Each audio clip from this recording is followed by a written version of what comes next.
السلام عليكم، واش راكم؟ واش اخباركم؟ ان شاء الله تكونوا بخير. ديما مع كاطو العيد. انا دركا جبت لكم بنيون بطريقه بسيطه، مكونات بسيطه، وانتي درتي كاطو تاعك. تبعوا الطريقه، تبعوا المكونات، ومرحبا بكم. شكرا كاع للناس اللي دعموني، شكرا للناس اللي اشتركوا في القناه، واللي ما اشتركوش وشافوا الفيديوهات. واذا عجبكم فيديوهاتي مرحبا بكم، ديروا لنا جيم وديروا لنا اشتراك في القناه. راح نقسم قدامكم الحبه تشوفوا كيفاش تجي. كما عودتكم راح ديما نقسم قدامكم. شوفوا يجي طري، يجي هايل، مكوناته بسيطه ويجي بنين. تبعوني ومرحبا بكم.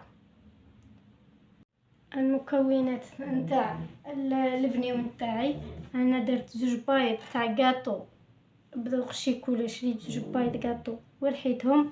عندي كميه من الجلجلان كنت قليتها، وعندي كونفيتور اللي هو معجون المشماش، وعندي مغرف زبده، عندي باطا حلوه الطرق. انا راح نديرو بسيط، ما فيه حتى حاجه مكلفه.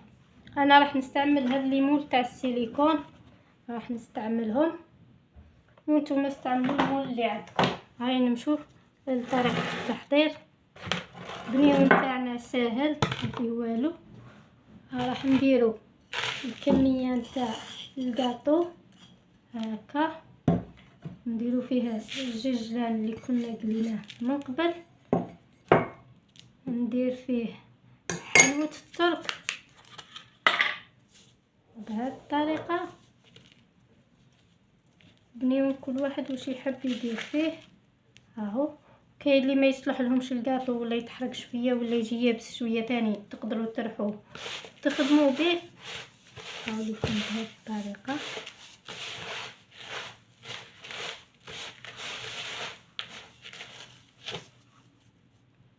وراح نديرو مغرف نتاع الزبده بهذه الطريقه.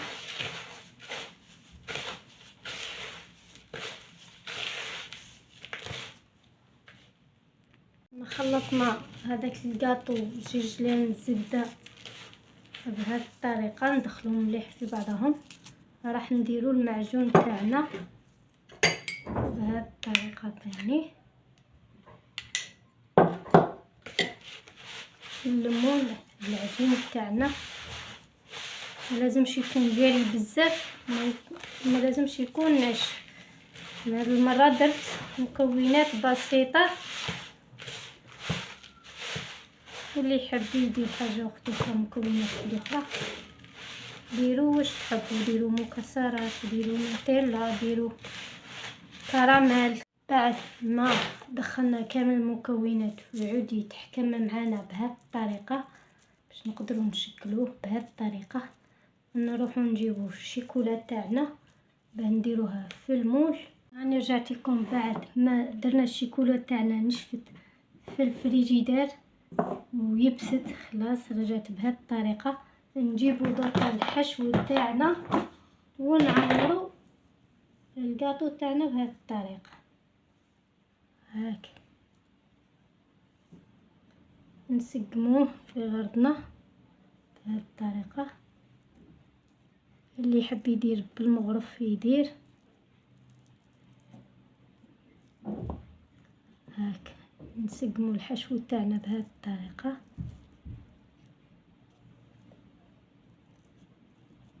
الحشو كل واحد واش يدير كما قلت لكم.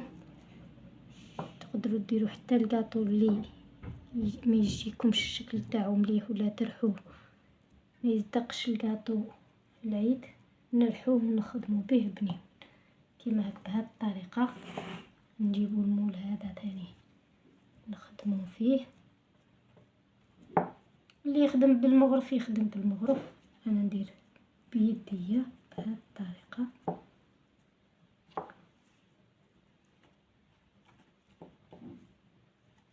بهذه الطريقه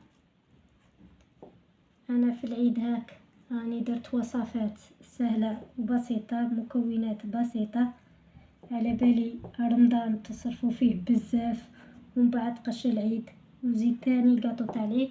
الواحد يحاول يدير وصفات سهله ومكوناتها بسيطة. نروحو حنايا دركا نعاودو نديرو شوية تاع شيكولا من الفوق بهذه الطريقة ونمسحوها هاك. نعاودو نغلفو الحبات تاوعنا من الفوق، نخدمو الحواف مليح بهذه الطريقة، سقموهم مليح الحواف تاوعكم هاك.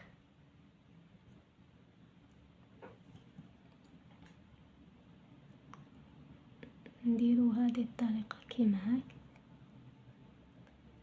الفيد هذاك اللي يكون في الحواف عمروه باش تتنحى لكم الحبة مليحة بهذه الطريقة. هاوليكم البنيون تاعنا بعد ما نشف، بعد ما درنا له شيكولا. انايا درت له ديكور كيما هاك، تقدروا تخلوه سامبل تاني راح يجيكم هايل بالطريقة هذه. السامبل راح يكون هايل، واللي يحب يدير كيما هاك انا كنت جبت هادو نتاع الصحايد كيما رانا قاعد نديرهم في الكاطو، كنت درت هادو ولصقتهم من الفوق. شوفوا الحبة كيفاش تكون بهذه الطريقة، وشوفوا الحبة السامبل كيفاش تكون بهذه الطريقة.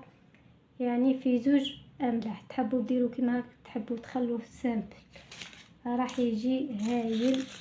مكونات كما شفتوها بسيطة. مرحبا بكم. اذا عجبكم الفيديو ديروا لنا جيم، ديروا لنا اشتراك في القناة. الناس اللي جدد وراهم يدعموا فينا من الاول مرحبا بكم كامل، وصحيتوا على الدعم، وصحة عيدكم تعيدوا بالصحة والعافية ان شاء الله. نتلاقاو وصفات جديدة بعد العيد ان شاء الله. مرحبا بكم.